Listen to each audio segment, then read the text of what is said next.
बिस्मिल्लाहिर्रहमानिर्रहीम। अस्सलाम वालेकुम नाज़रीन, आप यूट्यूब चैनल देख रहे हैं। मैं इमरान खान हूँ। अब तक की जो लेटेस्ट है वो ये है कि डी चौक पे इमरान खान साहब का कब्ज़ा हो गया है।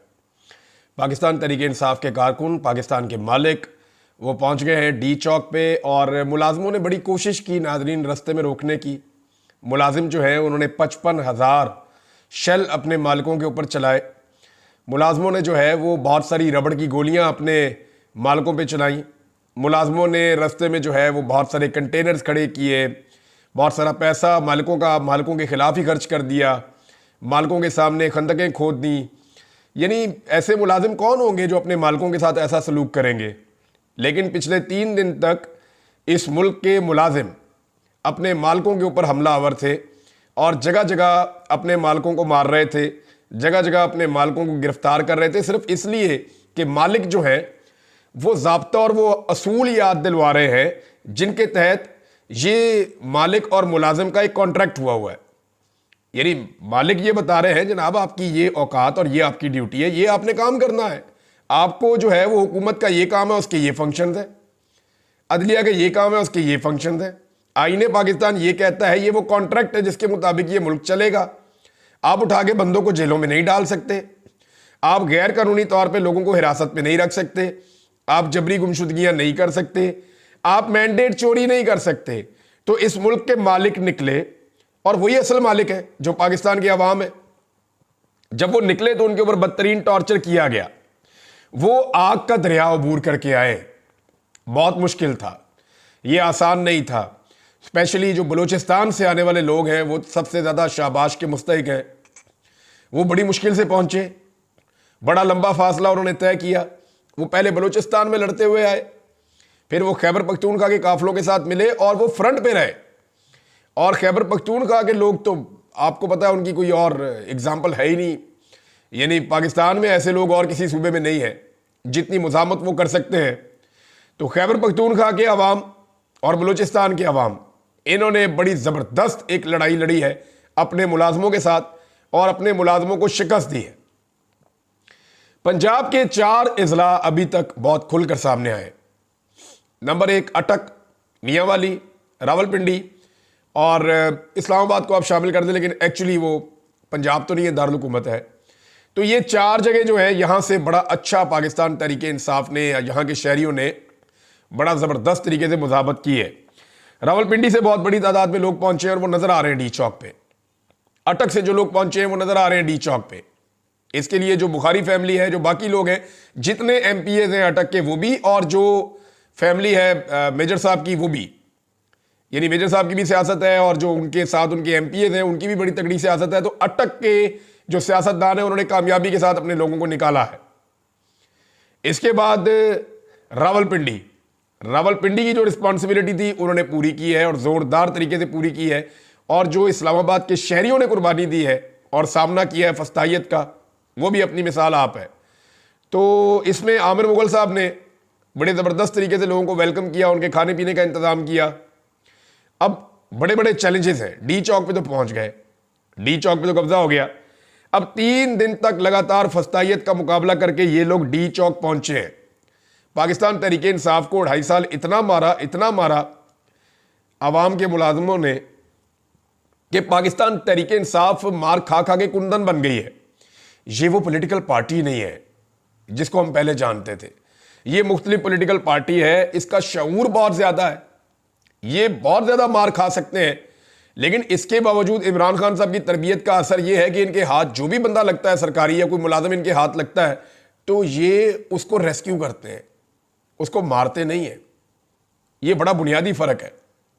जैसे ये ताकत में आते हैं वैसे ये रिस्पॉन्सिबल बन जाते हैं। आप फ़र्क देखें ना, जिसके पास ताकत होती है ना, ताकत रिस्पॉन्सिबिलिटी भी लेकर आती है। और इमरान खान ने अपने कारकुनों को ये सिखाया है। जब ये मजलूम होते हैं तब तक ये लड़ते रहते हैं। जैसे ही इनके पास ताकत आती है या ये किसी को पकड़ लेते हैं तो ये रिस्पॉन्सिबल बन जाते हैं, उसको बचाते हैं, उसको रेस्क्यू करते हैं। और ऐसी एक नहीं दर्जनों वीडियोज़ हैं। अब जो वो रेंजर्स के एहलकारों की जाँ बहक होने वाला वाकया है, वहाँ पे एक शहरी भी जाँ बहक हुआ, एक FC वाला भी था, तो उसकी बाकायदा वीडियोज़ आ चुकी हैं और सारा मामला क्लियर हो चुका है। कल रात को जिन लोगों ने इस पर प्रोपेगेंडा किया उन्हें शर्म आनी चाहिए। इससे पहले बहुत सारे लोग धमकियां लगा रहे थे बहुत अजीब अजीब बातें कर रहे थे, कोई नहीं आ सकेगा, किसी को नहीं पहुंचने देंगे, इंज कर देंगे तो उंज कर देंगे। मुलाजमों को ना इतना फुदकना नहीं चाहिए। इस्लामाबाद का आईजी नारे लगा रहा था, रैलियां निकलवा रहा था, वो जिस जगह पुलिस ने रैली निकाली थी उधर एक पुलिस वाला भी नहीं है। अब किधर गए सारे? रास्ते में जितनी रुकावटें खड़ी करके बड़ी बड़ी बातें कर रहे थे, अटक मेरी रेड लाइन है, ए पई जे रेड लाइन। तो मुलाजमों को ना मुलाजिम बन के रहना चाहिए। अवाम इस मुल्क के मालिक है। कुछ लोग एक प्रोपेगेंडा कर रहे हैं, जरा उसका जवाब दे देते हैं। कुछ लोग ये कह रहे हैं कि ये जत्थे आ गए जी, इस तरह तो कल को कोई और जत्था उठेगा, वो उठ के इस्लामाबाद आएगा, अपनी बात मनवा लेगा। लित्तर नहीं मारेंगे उसको जो आएगा ऐसे उठ के और बात मनवाएगा। किस कैपेसिटी में आएगा भाई? कहते हैं जी टीएलपी वाले उठेंगे वो आ जाएंगे, या टीटीपी वाले उठेंगे वो आ जाएंगे, या कोई और ग्रुप उठेगा आगे इस्लामाबाद में बैठ जाएगा। क्यों आके बैठ जाएगा भाई? ये पाकिस्तान के मालिक आए हैं। मैं आपको बताता हूं कैसे और फर्क क्या है। ये आपने याद रखना, कोई बंदा भी ये बात करे उसके मुंह के ऊपर आपने रख के ये जवाब मारना है। पाकिस्तान तहरीके इंसाफ का आप उन पॉलिटिकल पार्टीज के साथ मवाजना नहीं कर सकते जिनको एक भी वोट नहीं पड़ता या एक भी सीट वो नहीं जीतते। ये बात है। तहरीके इंसाफ ने इस मुल्क में 180 सीटें जीती हुई है कौमी असम्बली की, 2/3 से ज्यादा अक्सरियत के साथ वो इस वक्त इलेक्शन में जीत चुके थे। जाली फार्म 47 के ऊपर उनको हराया गया। लेकिन बदतरीन धांधली और फस्तायत के बावजूद आज भी इस असेंबली की सबसे बड़ी पॉलिटिकल पार्टी पाकिस्तान तहरीके इंसाफ है, कोई और नहीं है। बदतरीन धांधली, आधी सीटें छीन ले फिर भी वो सबसे बड़ी पॉलिटिकल पार्टी है। इस वक्त भी उसकी आधी सीटें छीनकर सब में बांट दी, लेकिन फिर भी वो सबसे बड़ी पॉलिटिकल पार्टी इस वक्त भी असेंबली में है। यह है फर्क। उनके पास अवाम का मैंडेट है। ये पाकिस्तान के मालिक हैं जिनका मैंडेट है उनके पास, इसलिए वो आ सकते हैं, वो अपना मुतालबा कर सकते हैं। वो जमहूरी पार्टी है। आप इनको उनके साथ आप इनका मुवाजना नहीं कर सकते या उनके साथ मिलाकर नहीं देख सकते जो कभी एक सीट भी नहीं जीते। इस फर्क को अपने जहन में रखें आप। और यह लड़ाई का आगाज हुआ था 8 फरवरी और 9 फरवरी को, जब इनके मैंडेट के ऊपर डाका डाला गया था। कहते जी अवाम निकलती क्यों है, अवाम अपने हाथ में कानून क्यों लेती है, अवाम यहां तक पहुंच क्यों गई है, अवाम ने रुकावटें क्यों अबूर की हैं, ये तरीका ठीक नहीं है, ये तो बड़ा जुल्म वाला तरीका है और ये तो बड़ा जबर वाला तरीका है। इस तरह की बातें करते हैं ना। तो बात यह है, अवाम ने तो सीधा तरीका इख्तियार किया था। अवाम ने तो 8 तारीख को अपना इनकलाब और अपना फैसला बैलेट के जरिए कर दिया था कि जनाब ये बैलेट बक्सा है, इसमें मैंने अपना वोट डाल दिया, मैं उम्मीद करता हूं कि मेरे फैसले का एहतराम किया जाएगा। पाकिस्तान की अक्सरियत ने वोट डाल दिया पाकिस्तान तहरीके इंसाफ को। आपने उनके वोट की तौहीन कर दी। आपने उन्हें मजबूर किया, बार बार जुल्म करके आपने उन्हें मजबूर किया कि वो अपना हक वापस लेने के लिए इस्लामाबाद पहुंचे हैं। और ये पाकिस्तान के असल मालिक है, ये अपना हक वापस ले लेंगे। आज नहीं लेंगे तो कल ले लेंगे। लेकिन अब पाकिस्तान तहरीके इंसाफ के लिए चंद बड़े चैलेंजेस हैं। एक तो आप ये देख लें कि जो लोग धमकियां लगा रहे थे वो ये भी कह रहे थे कर्फ्यू लग जाएगा, ये भी कह रहे थे मार्शल लॉ लग जाएगा, ये भी कह रहे थे कि इंतहाई कदम उठा लिया जाएगा, गोलियां मार दी जाएंगी। इस्लामाबाद में देखते ही गोली मार देने का हुक्म, और बहुत बंदों को गोलियां लगी हुई हैं। डी चौक में पहले फायरिंग हुई है जब ये पहुंचे हैं, लंबी लड़ाई के बाद। जितने लोगों ने सोशल मीडिया पे इसको कवर किया है वो सारे सलाम के मुस्तहिक है, लड़कियां भी और लड़के भी, क्योंकि पाकिस्तान के मेन स्ट्रीम मीडिया ने इसकी कवरेज नहीं की। सलाम करना चाहता हूं मैं भी, और पूरे पाकिस्तान को सैल्यूट करना चाहिए पाकिस्तान के उस सोशल मीडिया को जिन्होंने एक एक लम्हे की कवरेज की है। नया पाकिस्तान का हसनैन, उसको आप देख लें, वो हमारा शेख है, उसको आप देख लें, ये सदीक जान की टीम है, उसको देख लें, उस्मान है, अवैस है, बेशुमार और लोग हैं, हमारी सियासत.pk की टीमें हैं, उनको आप देख लें, रफ्तार न्यूज के लोग हैं, उनको आप देख लें।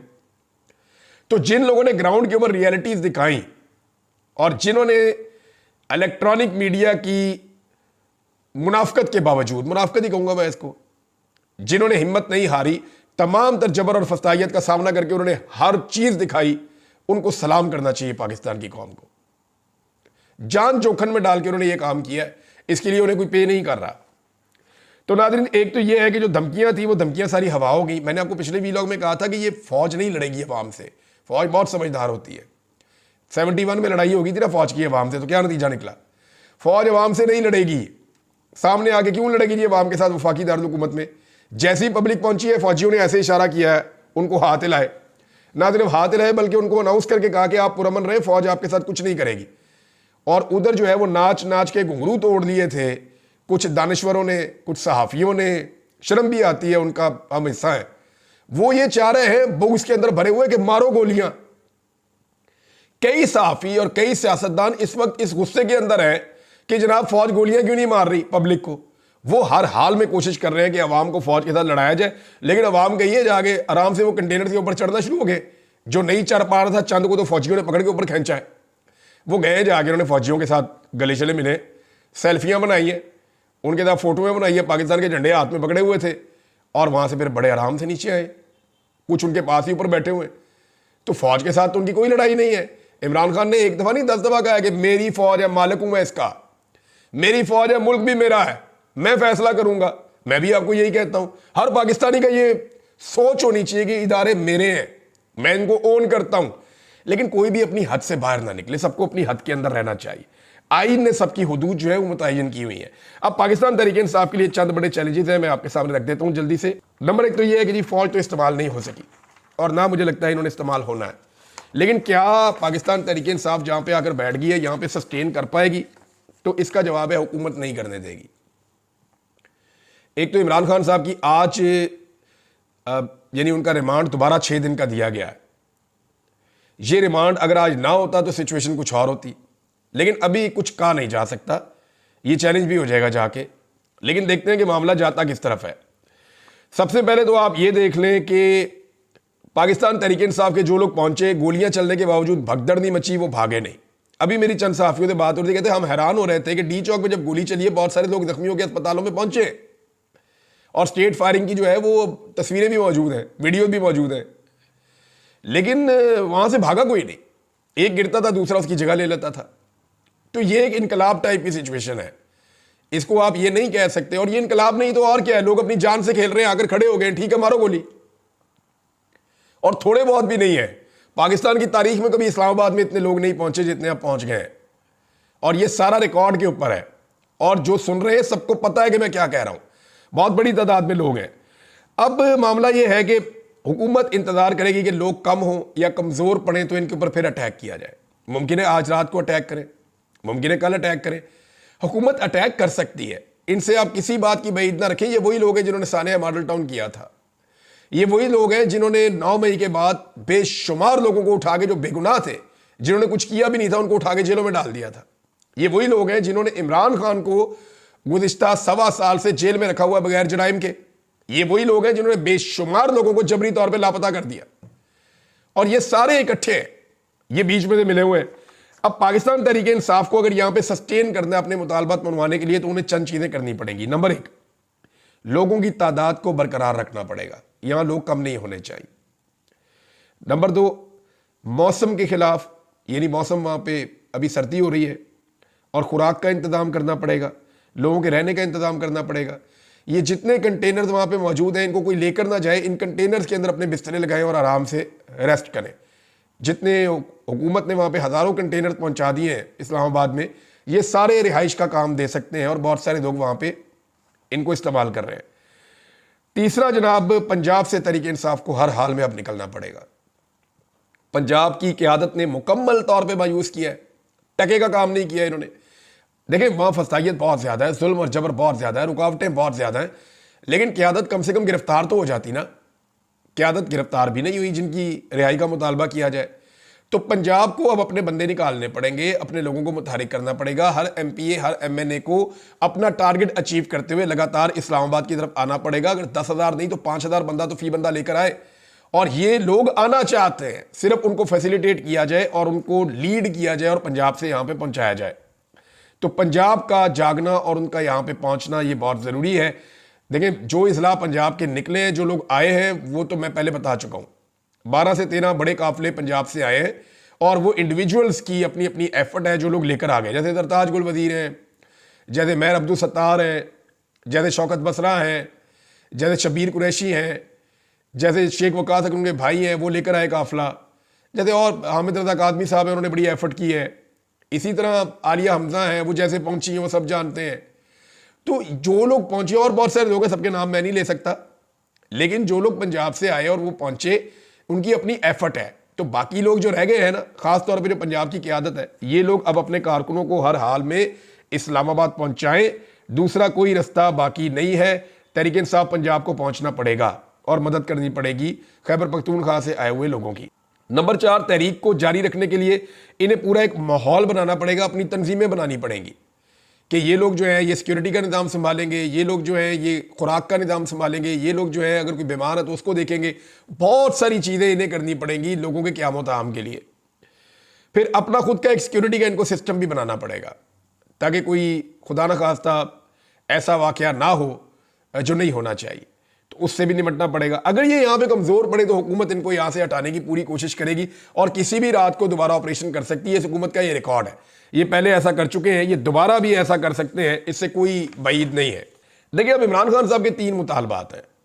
एक मुतालबा उनका ये है कि रिहाइयाँ दी जाए जो बेगुनाह लोग हैं, दूसरा ये है कि मैंडेट वापस करें, और तीसरा ये है कि 26वीं आईनी तरमीम वापस करें।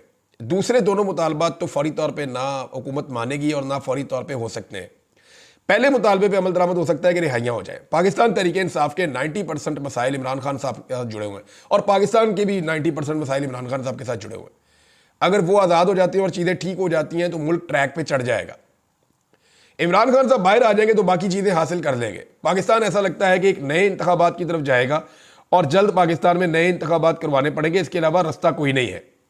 ओवरसीज़ पाकिस्तानियों का दबाव मैं आपको बताऊंगा बहुत काम आया है। जितनी ज़बरदस्त उन्होंने कंपेन की है, जो मगरिब के अंदर उन्होंने ज़बरदस्त किस्म के मुजाहरे किए हैं, उसने पूरी दुनिया की तवज्जो पाकिस्तान की तरफ दिलवा दी है।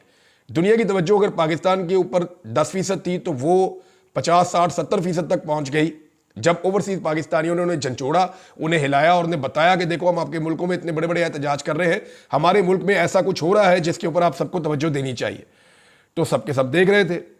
अब अगर ये सही तरीके से डील करते हैं इस हुकूमत को तो अगले 24 से 48 घंटों में इमरान खान साहब की रिहाई भी हो सकती है। लेकिन हुकूमत इमरान खान साहब की रिहाई का अगर अभी फैसला करती है तो उनके लिए ये बड़ा मुश्किल है।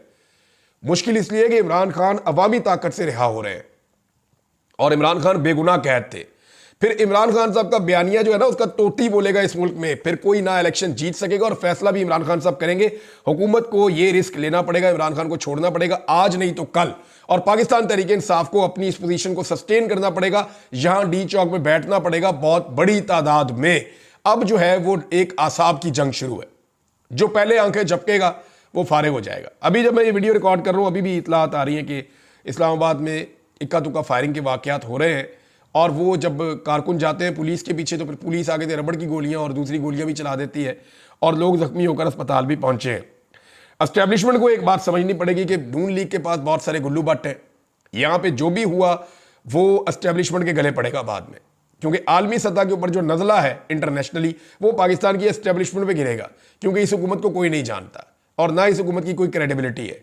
तो क्रेडिबिलिटी जो है वो पाकिस्तान की एस्टेब्लिशमेंट जो है, जो भी उनके पास है वो सारा नज़ला उन पे गिरेगा और उनके ऊपर ये सारा मामला आएगा। उन्हें भी ये बात समझनी चाहिए कि ये मामला जितनी जल्दी रिजॉल्व हो उनका भी इसी में फ़ायदा होगा। नाज़रीन, 4,500 रुपये का एक शेल है, मोहसिन नकवी ने कहा है, और 55,000 आंसू गैस के शेल चले अब तक की इतला के मुताबिक। यानी अपने मालिकों को, मुलाजमों ने 55,000 से ज़ायद आंसू गैस के शेल मार दिए। ये वर्ल्ड रिकॉर्ड लग गया है, ऐसे कभी कहीं नहीं हुआ। तो नाज़रीन, अब तक की जो सिचुएशन है मैंने आपके सामने रखी है। 3 चीज़ें बहुत इंपॉर्टेंट है। नंबर 1, पंजाब को जागना पड़ेगा, उनकी क़यादत को जिम्मेदारी देनी पड़ेगी, उनको यहाँ पे आना पड़ेगा। नंबर 2, पाकिस्तान तहरीक इंसाफ को यहाँ पे अपने लोगों को अब सस्टेन करना पड़ेगा और मजबूती के साथ बैठना पड़ेगा। नंबर 3, एस्टेब्लिशमेंट को ये बात अब समझनी चाहिए कि गेम हाथ से निकल गई है, पाकिस्तान के मालिक आ गए हैं। तो ये जो एक छान बुरा इकट्ठा किया हुआ है, इससे जान छुड़ाने का इससे अच्छा मौका दोबारा नहीं मिलेगा, वरना इनका बोझ और इनका गंद ये सारा एस्टेब्लिशमेंट को उठाना पड़ेगा। अब तक के लिए इतने, अपना ख्याल रखिएगा, अपने इस चैनल का भी। अल्लाह हाफ़िज़।